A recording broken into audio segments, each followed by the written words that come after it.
Hey guys, good morning. And we start our Christmas series this week. And I hope you stick with us throughout the season because varying people will speak to varying aspects of the Christmas story.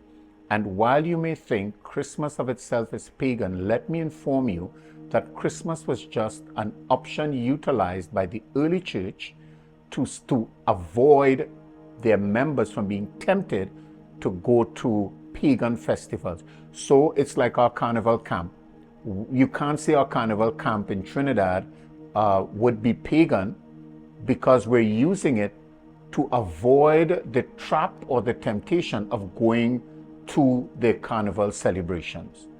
And so Christmas was instituted. While there may be a number of aspects of Christmas that may not find its origin in Christianity, the very concept of Christmas is a service set aside for Christ or to celebrate Christ and not to celebrate those of pagan or idol worshippers.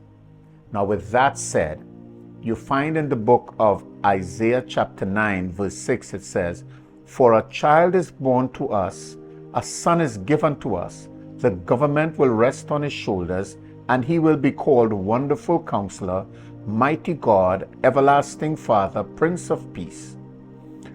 His government and its peace will never end. He will rule with fairness and justice from the throne of his ancestor David for all eternity. The passionate commitment of the Lord of Heaven's armies will make this happen. I thought my second point today might be this. Prophecy is given so that hope might be revived. It gives specific areas of responsibility, of specific areas of revelation or information, so that we in the present might have hope for our future.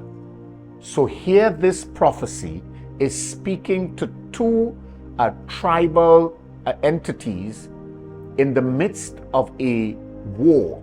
In the midst of them going off into captivity, Isaiah stands and looks ahead into our Christian era and says, there is a child coming that will change your fortune. You need to stand firm in the midst of the persecution and in the midst of the tribulation, because there is a child coming that will set your nations free.